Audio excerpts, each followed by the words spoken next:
क्या राज्य मानवाधिकार आयोग के अधिकारों में शामिल है? तो दोस्तों इसके बारे में बताइए क्या हो सकता है। सिविल न्यायालय के अधिकार, राज्य अधिकार से रिपोर्ट मांगने का अधिकार, आयोग को अपनी प्रक्रिया नियंत्रित करने का अधिकार, उपरोक्त सभी, इसके सभी हैं। सिविल न्यायालय के अधिकार का मतलब ये होता है कि जैसे कोई मामला आ जाए इसमें संबंधित में, तो इसको सम्मन देने का अधिकार, जांच करने का अधिकार, व्यक्ति की फोटो लेने का अधिकार, व्यक्ति को जो रिकॉर्ड है उनको किसी भी अदालत से या किसी भी विभाग से जानकारी लेने का अधिकार, ये सारी चीजें सिविल न्यायालय की शक्तियों के अंतर्गत आती हैं। तो आयोग को भी सिविल न्यायालय की शक्तियां दे दी जाती हैं। व्यक्ति को गवाही के लिए प्रस्तुत करना, व्यक्ति के साक्ष्य के लिए एकत्रित करना, साक्ष्य एकत्रित करना, व्यक्ति को समन करना, बुलवाना, ये सब इसी के अंतर्गत आएगा। ठीक, तो चलो इसका डी आंसर हो जाएगा। आगे बढ़ते हैं। मध्य प्रदेश राज्य महिला आयोग के काम कौन कौन से हैं? तो राज्य सरकार को वार्षिक रूप से कार्यान्वयन के संबंध में रिपोर्ट देना, ये बिल्कुल सही है। महिलाओं के सामाजिक आर्थिक विकास की योजना तैयार करना, बिल्कुल सही है। महिलाओं के लिए राज्य की महिलाओं के आर्थिक शैक्षणिक स्वास्थ्य संबंधी निगरानी करना, बिल्कुल सही है। इसी के लिए तो इसका गठन किया गया है। ठीक है, चलो सभी इसके सही है। मध्य प्रदेश के लोकायुक्त बनने की पात्रता क्या है? सर्वोच्च न्यायालय का सेवानिवृत्त न्यायाधीश, उच्च न्यायालय का सेवानिवृत्त मुख्य न्यायाधीश, उच्च न्यायालय का सेवानिवृत्त न्यायाधीश, उपर्युक्त सभी, इसका आंसर हो जाएगा उपर्युक्त सभी। सभी बन सकते हैं लोकायुक्त। ठीक है, लोकायुक्त वही होता है जो जज पहले रहा हो, अनुभव रहा हो। राज्य सतर्कता आयोग का गठन मध्य प्रदेश में कब किया गया? तो 11 मार्च सन 1964 को, ध्यान रखिएगा 11 मार्च 1964 को राज्य सतर्कता आयोग का गठन किया गया था। राज्य में भ्रष्टाचार के मामलों पर अंकुश लगाने के लिए इसको गठित किया गया था। जैसे केंद्र में केंद्रीय सतर्कता आयोग 1964 में गठित किया गया था। ठीक है, कौन सा विकल्पों में से कौन सा महाधिवक्ता का कार्य अधिकार नहीं है? तो दोस्तों बताइए इसका क्या आंसर हो जाएगा? तो इसका आंसर हो जाएगा महाधिवक्ता का कि विधानसभा में मतदान करना। महाधिवक्ता राज्य में वैसे ही होता है जैसे केंद्र में महान्यायवादी, तो इसका विधानसभा में मतदान करने का अधिकार नहीं होता, लेकिन विधानसभा में यह बोल सकता है, उसकी कार्यवाही में हिस्सा ले सकता है, लेकिन वोट करने का अधिकार नहीं है। तो इसका आंसर हो जाएगा बी नंबर। ठीक, चलो आगे बढ़ते हैं। मध्य प्रदेश राज्य अल्पसंख्यक आयोग का गठन कब किया गया था? तो दोस्तों राज्य में जो अल्पसंख्यक वर्ग हैं, जो अल्पसंख्यक हैं जैसे मुस्लिम, बौद्ध, सिख, जैन, पारसी, ईसाई, इनके कल्याण के लिए आयोग गठित किया गया है। इनके साथ कुछ दुर्व्यवहार होता है, इनके खिलाफ कुछ एक्शन होता है, उस पर कार्यवाही करने के लिए, उनके उन्नयन के प्रयास करने के लिए यह आयोग 23 अक्टूबर सन 1996 को गठित किया गया है। ठीक, और इसके लिए संरचना है, इसके अध्यक्ष सदस्यों की नियुक्ति होती है। स्वतंत्र पंचायत निदेशालय की स्थापना क्यों की गई थी? पंचायत राज संस्थान प्रणाली को सशक्त बनाने के लिए। तो स्वतंत्र पंचायत राज निदेशालय की स्थापना भोपाल में की गई है और यह काम करने का काम करती है पंचायत राज संस्थान प्रणाली को सशक्त बनाने के लिए, यानी उनको क्या अधिकार सौंपे जाएं, उनका सशक्तिकरण हो, राज्य का सशक्तिकरण हो, स्थान का यानी पंचायतों का आर्थिक सशक्तिकरण हो, इसके लिए नंबर ए सही हो जाएगा। आगे बढ़ते हैं। मध्य प्रदेश के प्रथम महाधिवक्ता कौन थे? तो दोस्तों मध्य प्रदेश में प्रथम महाधिवक्ता के रूप में जिसको नियुक्त किया गया था उनका नाम था श्री एम अधिकारी या श्री एस अधिकारी। बी नंबर आंसर सही हो जाएगा। ठीक है, आगे बढ़ते हैं। मध्य प्रदेश मानवाधिकार आयोग का मुख्यालय कहाँ है? तो बहुत सारे आयोग जो है, बहुत सारे संगठन का मुख्यालय मध्य प्रदेश में भोपाल में है, जैसे केंद्र में दिल्ली में है। ठीक है, तो इसका आंसर होगा राजधानी भोपाल में, इसका आंसर हो जाएगा राजधानी भोपाल। ठीक है, मध्य प्रदेश निम्न में से कौन भारतीय निर्वाचन आयोग का एक प्रावधान नहीं है? तो भारतीय निर्वाचन आयोग का कौन सा प्रावधान नहीं है? पहला सही है, दूसरा सही है, फिर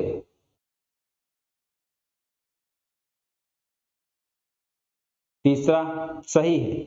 सभी सही हैं, पूछ रहा है कौन सा प्रावधान नहीं है, तो इसका आंसर हो जाएगा डी नंबर। जब इसमें सभी सही हैं तो इसका आंसर हो जाएगा डी नंबर, इनमें से कोई नहीं। ठीक है, चलो आगे बढ़ते हैं। कौन निर्वाचन आयोग की शक्ति या कार्य नहीं है? निर्वाचन आयोग क्या काम करता है उसके बारे में बात करते हैं। समय समय पर निर्वाचक नामावली तैयार करना सही है, पहला।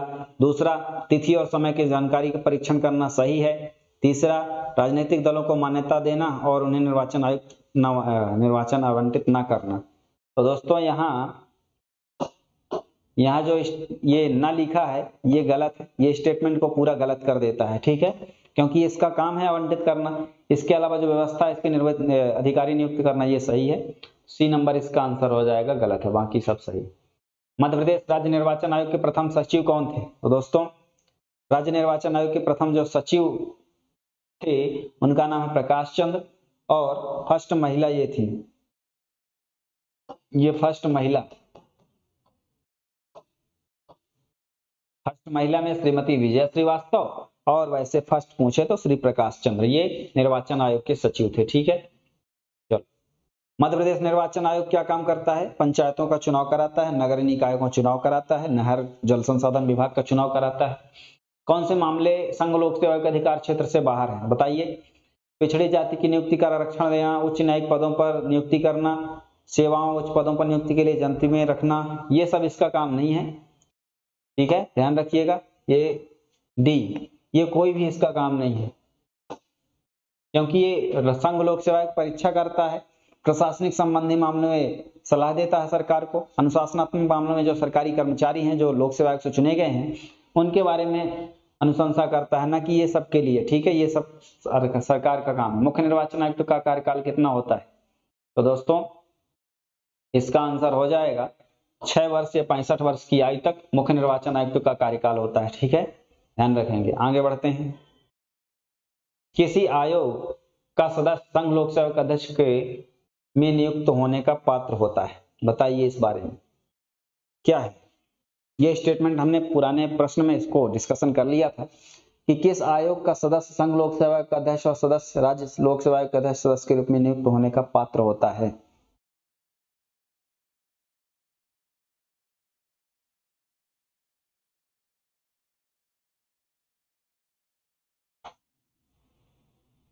जो संघ लोक सेवा आयोग का अध्यक्ष सदस्य होगा वो राज्य में तो जा ही नहीं सकता, पहला स्टेटमेंट गलत। दूसरा भारतीय निर्वाचन आयोग, ये भी गलत। तीसरा केंद्रीय निर्वाचन आयोग, ये भी गलत। इनमें से कोई नहीं, इसका आंसर हो जाएगा डी नंबर, इनमें से कोई नहीं। ठीक है, चलो आगे बढ़ते हैं। कौन अधिनियम द्वारा संघ लोक सेवा के कार्य क्षेत्र का विस्तार किया जा सकता है? तो किसके द्वारा विस्तार किया जा सकता है भाई? संसद देश में सबसे बड़ी विधायी संस्था है, इसको हम विधायिका कहते हैं, तो संसद द्वारा इसके क्षेत्र में विस्तार किया जा सकता है। इसका आंसर हो जाएगा। आगे बढ़ते हैं। संविधान के अनुसार अखिल भारतीय सेवा केंद्रीय सेवा के संबंध में कौन नियम बना सकता है और उसको परामर्श लेने की आवश्यकता नहीं है? तो राष्ट्रपति। और जाहिर सी बात है राष्ट्रपति क्या करेगा? राष्ट्रपति सरकार के अनुसार करेगा। सरकार कौन? मंत्रिपरिषद। मंत्रिपरिषद मतलब जिसकी सरकार है। ठीक, तो मंत्रिपरिषद की सलाह अनुसार राष्ट्रपति करेगा, तो राष्ट्रपति इस संबंध में नियम बना सकते हैं। इसका आंसर हो जाएगा सी। ठीक, आगे बढ़ते हैं। निम्न में में कौन सा राज्य शासन के महत्वपूर्ण पदों के लिए चयन और पदोन्नति करता है? तो मध्य प्रदेश के जो बहुत महत्वपूर्ण पद है, एमपीपीएससी सबसे बड़ी परीक्षा होती है एमपी में, तो उसमें जो सिलेक्शन करने वाली संस्था है उसका नाम है एमपीपीएससी, मध्य प्रदेश लोक सेवा आयोग, एमपीपीएससी पहला आंसर हो जाएगा। आगे बढ़ते हैं। नियंत्रक और महालेखा परीक्षा का कार्यकाल कितना होता है? तो दोस्तों कैग, सीएजी, हम इसकी बात पुराने प्रश्न में कर ही चुके हैं, controller and auditor general of India. इसका कार्यकाल होता है 6 वर्ष से 65 वर्ष की आयु तक। बी नंबर, 6 वर्ष से 65 वर्ष की आयु तक। ठीक है। संसद में किस वर्ष महालेखा परीक्षा का अधिनियम बनाया गया? तो दोस्तों ये 1971 में ये अधिनियम बनाया गया, जिसमें जो महालेखा परीक्षक है इसका जो काम है लेखा और लेखा परीक्षा, इसको अलग कर दिया गया है। ठीक है, लेखा और लेखा परीक्षा के काम अलग कर दिया गया है। तो लेखा काम करने इसका नहीं है, केवल लेखा परीक्षक का काम है महालेखा परीक्षक का। ठीक, तो 1971 में कानून बनाया गया था। आगे बढ़ते हैं। किसने कहा था नियंत्रक महालेखा परीक्षक संविधान के तहत सर्व प्रमुख अधिकारी होगा? तो डॉक्टर भीमराव अम्बेडकर, प्रारूप समिति के चेयरमैन, संविधान बनाने में बड़ी भूमिका। इन्होंने कहा था कि यह संविधान के तहत प्रमुख अधिकारी होगा। क्यों? क्योंकि नियंत्रक एवं महालेखा परीक्षक को सार्वजनिक धन का संरक्षक, देश के वित्त का संरक्षक, वित्त का प्रहरी, सजग प्रहरी कहा गया है। ठीक है, चलिए आगे बढ़ते हैं। वर्तमान में निर्वाचन आयोग के अध्यक्ष वर्तमान में कौन हैं? तो दोस्तों जो वर्तमान में निर्वाचन आयोग के अध्यक्ष हैं ये सुशील चंद्र मई 2022 से बन गए हैं अब राजीव कुमार। कौन बन गए हैं? राजीव कुमार। इसको आप अपडेट कर लीजिएगा, राजीव कुमार अब हैं, अब सुशील चंद्र नहीं रहे। सुशील चंद्र मई 2022 तक थे, मई 2022 से राजीव कुमार जी हैं वर्तमान में। और यह जो है 25वें हैं, 25वें क्रम के हैं। और ये कौन से थे? ये 24वें नंबर के थे सुशील चंद्र, 25वें नंबर है राजीव कुमार। ठीक है, चलिए आगे बढ़ते हैं। संघ लोक सेवा आयोग के वर्तमान अध्यक्ष कौन है? तो यूपीएससी के अध्यक्ष कौन है वर्तमान में? तो दोस्तों इसकी जगह है मनोज जोशी, डॉक्टर मनोज जोशी।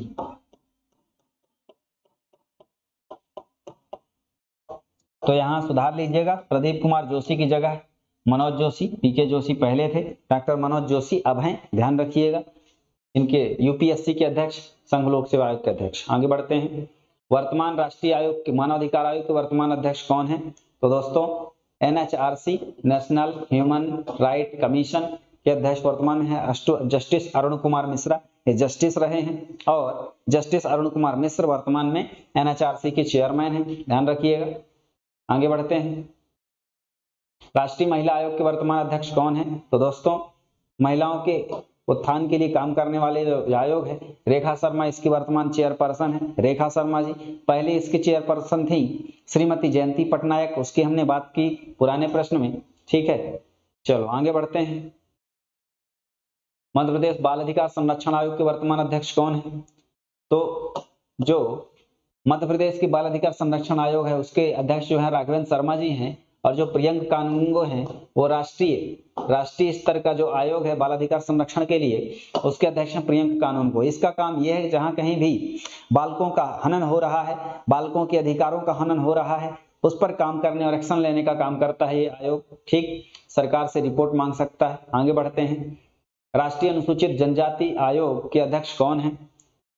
तो दोस्तों ये राष्ट्रीय अनुसूचित जनजाति आयोग, नेशनल एसटी कमीशन, ठीक है, नेशनल कमीशन एनसीएसटी, तो national commission for scheduled tribes, इसके अध्यक्ष हैं हर्ष चौहान जी, और ये जो है विजय सांपला एससी अध्यक्ष हैं, ठीक है। ये एसटी नेशनल राष्ट्रीय अनुसूचित जनजाति एसटी आयोग के अध्यक्ष हर्ष चौहान, एससी आयोग के अध्यक्ष विजय सांपला, ठीक है, ठीक है। और हंसराज गंगाराम अहिर जी ओबीसी के अध्यक्ष हैं, हंसराज गंगाराम अहिर जी ओबीसी कमीशन के अध्यक्ष हैं, ठीक है। चलो आगे बढ़ते हैं, राष्ट्रीय पिछड़ा वर्ग आयोग के अध्यक्ष कौन नहीं रहे हैं? तो इसमें पूछ रहा है कौन नहीं रहे। रामशंकर कठेरिया ये एससी आयोग के अध्यक्ष रहे हैं, जो ओबीसी के नहीं रहे, जबकि एमएन राव रहे हैं, राम सिंह रहे हैं, एरन प्रसाद रहे हैं। वर्तमान में कौन है? वर्तमान अगर पूछे तो बता दीजिएगा, हंसराज गंगाराम अहिर, ठीक। चलिए आगे बढ़ते हैं,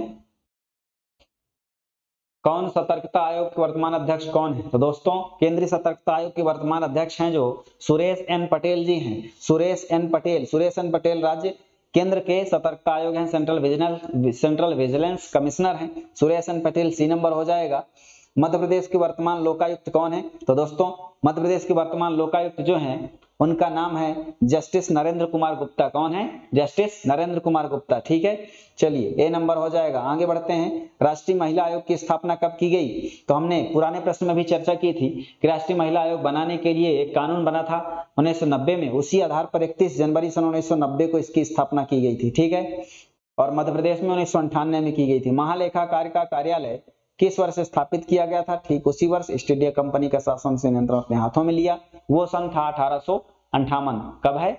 सन 1858, राइट। हाँ, राष्ट्रीय महिला आयोग अपनी रिपोर्ट किसको देता है? तो दोस्तों ये केंद्र सरकार द्वारा नियुक्त होता है, केंद्र सरकार को रिपोर्ट देता है, ठीक है, ध्यान रखिएगा, केंद्र सरकार। आगे बढ़ते हैं, मध्य प्रदेश राज्य महिला आयोग की स्थापना कब हुई थी? 23 मार्च सन 1998 को, पुराने प्रश्न में भी चर्चा हो चुकी है। 1995 में राज्य सरकार ने कानून बनाया और उसी कानून के आधार पर धारा 3 के तहत 23 मार्च सन 1998 को राज्य महिला आयोग की अध्यक्ष नियुक्ति हुई, ठीक, ध्यान रखेंगे। आगे बढ़ते हैं, राज्य महिला आयोग को किस प्रकार की शक्तियां प्राप्त हैं? तो सिविल न्यायालय की शक्तियां, जो भी आयोग बनाए गए हैं सांविधिक निकाय के रूप में, उनको सिविल न्यायालय की शक्तियां प्राप्त हैं कि अगर किसी के साथ हनन हो रहा है, उन पर अत्याचार हो रहा है, उनके अधिकारों का हनन हो रहा है, तो सम्मन जारी करना, साक्ष्य के लिए बुलाना, गवाही के लिए बुलाना, रिकॉर्ड मंगवाना, फोटो लेना, ठीक, ये सारी चीजें सिविल न्यायालय के शक्तियों के अंतर्गत आती हैं और ये शक्तियां इस आयोग को प्राप्त हैं, अन्य आयोगों को भी प्राप्त हैं सिविल न्यायालय की शक्तियां। B number. आगे है, राष्ट्रीय बाल अधिकार संरक्षण आयोग के अध्यक्ष सदस्य के वेतन, उन पर निर्बंधन शर्त वही होगी जो निर्धारित करेगी। तो राष्ट्रीय बाल अधिकार संरक्षण आयोग केंद्र सरकार द्वारा नियुक्त होता है, तो केंद्र सरकार द्वारा निर्धारित की जाएगी, केंद्र सरकार इसका आंसर हो जाएगा, ठीक है। आगे बढ़ते हैं, राज्य बाल अधिकार संरक्षण आयोग के सदस्य और सदस्य कितने होंगे, जिनमें कम से कम 2 स्त्रियां होंगी, तो एक अध्यक्ष होंगे, 6 सदस्य होंगे, एक अध्यक्ष 6 सदस्य, यानी टोटल कितना 7, सी नंबर हो जाएगा 7 इसका आंसर। ठीक है। मध्य प्रदेश राज्य बाल संरक्षण आयोग का गठन कब किया गया था, तो मध्य प्रदेश राज्य बाल अधिकार संरक्षण आयोग का गठन किया गया था 22 दिसंबर 2007 को। दोस्तों इसके लिए राष्ट्र में यानी केंद्र सरकार द्वारा एक कानून संसद द्वारा कानून बनाया गया था 2005 में, बाल अधिकार संरक्षण कानून अधिनियम 2005। उसी अधिनियम के तहत देश में भी 2007 में गठित हुआ।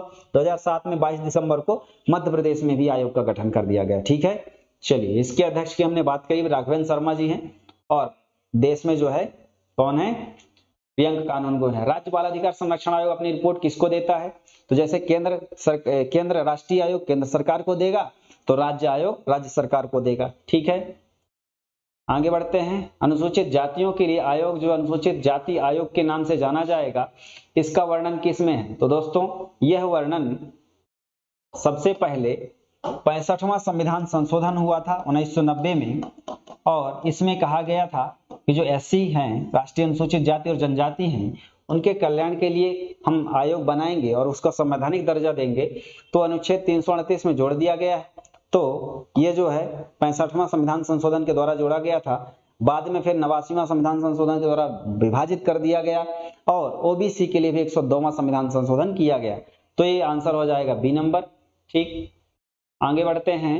संविधान के किस आर्टिकल में अखिल भारतीय सेवा का प्रावधान है, तो अखिल भारतीय सेवा क्या होती है, जैसे आईएएस, आईपीएस, आईएफएस, आईएफएस का मतलब फॉरेन सर्विस, फॉरेस्ट सर्विस। ठीक है, तो ये जो सेवा है इसको बनाने का अधिकार है पहला राज्यसभा को। आर्टिकल 312 में लिखा है कि राज्यसभा यदि कोई अखिल भारतीय सेवा का सृजन करना चाहती है तो बाकायदा 2/3 बहुमत से प्रस्ताव बनाएगी, उस प्रस्ताव को लोकसभा को भेजेगी, लोकसभा भी पास करेगी यानी संसद पास करेगी, और उसको हम अखिल भारतीय सेवा बना देंगे। पहले आईएएस और आईपीएस ही सेवा थी, बाद में आईएफएस को जोड़ा गया बाद में, इसलिए आर्टिकल 312 इसकी व्याख्या करता है। ठीक है, हाँ, राष्ट्रीय अनुसूचित जाति आयोग के किस पद को केंद्रीय कैबिनेट मंत्री का दर्जा प्राप्त होता है। आप ये सीधा समझ लीजिए, कोई भी आयोग जो बनाया गया है केंद्र में वो कैबिनेट मंत्री का दर्जा प्राप्त करेगा, और राज्य में जो आयोग बनाया गया है वो राज्य के कैबिनेट मंत्री का दर्जा प्राप्त करेगा। तो अध्यक्ष जो है क्या प्राप्त करेगा, कैबिनेट मंत्री का दर्जा प्राप्त करेगा, वो उसको वही सारी सुविधाएं मिलेंगी, बंगला, पेमेंट, सब जो कैबिनेट मंत्री को मिलती है। ठीक है, चलिए आगे बढ़ते हैं। हाँ, संविधान में एससी के संरक्षण के लिए ये जो शिकायत है और करना आयोग के किसके अंतर्गत माना गया है, तो आयोग के प्रमुख कार्य के अंतर्गत माना गया है। मतलब कोई भी आयोग बनेगा उस वर्ग के कल्याण के लिए काम करेगा, वो उसका मेन वर्क है, मेन फंक्शन है उसका, तो मुख्य हो जाएगा इसका प्रमुख पहला। आगे बढ़ते हैं। राज्य पिछड़ा वर्ग आयोग के लिए कौन सी सरकार सचिव का नियुक्ति करेगी, तो दोस्तों राज्य की बात करी गई है तो राज्य सरकार नियुक्ति करेगी सचिव, राज्य के लिए होगा तो राज्य सरकार, केंद्र के लिए होगा तो केंद्र सरकार। ठीक है, इसका बहुत साधारण सा आंसर है। आगे बढ़ते हैं। सूचना आयोग के अंतर्गत मुख्य सूचना आयुक्त और अन्य सूचना आयुक्तों की नियुक्ति किसके द्वारा की जाती है, तो दोस्तों जो सूचना आयोग है इसमें मुख्य सूचना आयुक्त और अन्य सूचना आयुक्तों की नियुक्ति जो है राष्ट्रपति द्वारा की जाएगी। जो भी बड़े आयोग हैं, संगठन हैं, राज्य में राज्यपाल करेंगे नियुक्ति और केंद्र में राष्ट्रपति करेंगे, ये इनकी विधायी शक्तियों के अंतर्गत आता है। ठीक है, मानी जाएगी सरकार द्वारा, लेकिन सरकार किसके नाम से संचालित होती है, राज्य में राज्यपाल द्वारा, केंद्र में राष्ट्रपति के नाम से। ठीक है, चलिए आगे बढ़ते हैं। केंद्रीय सूचना आयोग किसके पूर्व अनुमोदन से भारत में अन्य स्थानों पर जो है अपने कार्यालय स्थापित कर सकेगा, तो केंद्रीय सूचना आयोग जो है केंद्र सरकार के द्वारा स्थापित होता है, इसलिए केंद्र सरकार की अनुमति आवश्यक होगी। आगे बढ़ते हैं। केंद्रीय सूचना आयोग की स्थापना कब की गई थी, तो सूचना के द्वारा लोगों का सशक्तिकरण करना यानी जानने का अधिकार व्यक्ति का मौलिक अधिकार है, इसके लिए आरटीआई एक्ट 2005 में लाया गया था। ठीक, 2005 में, और इस एक्ट के द्वारा कोई भी यदि आपकी जानकारी है, किसी भी कार्यालय में आपके आवेदन पेंडिंग है, उसकी जानकारी ले सकते हैं। तो सरकार ने एक आयोग भी बनाया, उसका नाम है केंद्रीय सूचना आयोग। 12 अक्टूबर 2005 को लगाया गया, जिसमें आपको सूचना प्राप्त करने का तय समयबद्ध में अधिकार है, इसी को हम कहते हैं केंद्रीय सूचना आयोग। 12 अक्टूबर 2005 उसकी तिथि है, इसको हम ध्यान रखेंगे। आगे बढ़ते हैं। राज्य सूचना आयोग के कार्यों का साधारण निर्देशन प्रबंधन किसमें निहित होता है? तो राज्य सूचना आयोग की बात है, इसके प्रबंधन किसमें निहित होगा? तो ये नियुक्त होगा आयोग के अध्यक्ष के रूप में, यानी उसका प्रमुख होता है, वही उसका निर्देशन और नियंत्रण करता है, ये प्रमुख का कार्य होता है। नेक्स्ट है, कौन आयोग के परामर्श के सदस्यों की संख्या, उनकी सेवा शर्तों के बारे में नियम बना सकता है? तो दोस्तों, आयोग के जो परामर्श से कर्मचारियों के सदस्यों की संख्या और उनकी सेवा शर्तों के संबंध में नियम बनाने की शक्ति है, वो केंद्र सरकार को दी गई है। केंद्र सरकार हमारे देश में सर्वोच्च है और उसको यह शक्ति प्रदान की गई थी। इसका आंसर हो जाएगा केंद्र सरकार। और इस श्रृंखला का हमारा लास्ट और महत्वपूर्ण प्रश्न है कि एनजीटी का मतलब होता है नेशनल ग्रीन ट्रिब्यूनल, राष्ट्रीय हरित न्यायाधिकरण। इसमें जो विशेषज्ञ सदस्य होंगे वो अपना पदभार ग्रहण करेंगे उस अवधि से लिए, फिर किंतु पुनः नियुक्ति के लिए पात्र नहीं होंगे। ये बताया गया है, यह बताया गया है 5 वर्ष की पदावधि के लिए, मतलब एक बार बनेंगे 5 साल के लिए और दोबारा नहीं बनाए जाएंगे। यह एक ऐसा प्राधिकरण है, जैसे कोई कंपनी स्थापित होना चाहती है और वहां कोई आदिवासी लोग रह रहे हैं, उनका घर छोड़ना पड़ेगा, परिवार छोड़ना पड़ेगा, गांव छोड़ना पड़ेगा, जंगल काटे जाएंगे, यानी पर्यावरण क्षरण या पर्यावरण को नुकसान हो सकता है। तो इसके लिए एनजीटी एक संस्था है जहां लोग शिकायत कर सकते हैं और उस कंपनी के जो मांग है और पर्यावरण का नुकसान है उसके बारे में ये अथॉरिटी उसको अनुमति देगी, तब कंपनी स्थापित होगी।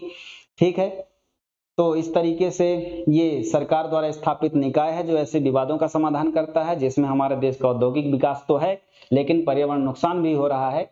तो सबकी मांगे स्वीकार करके और व्यवस्थित निर्णय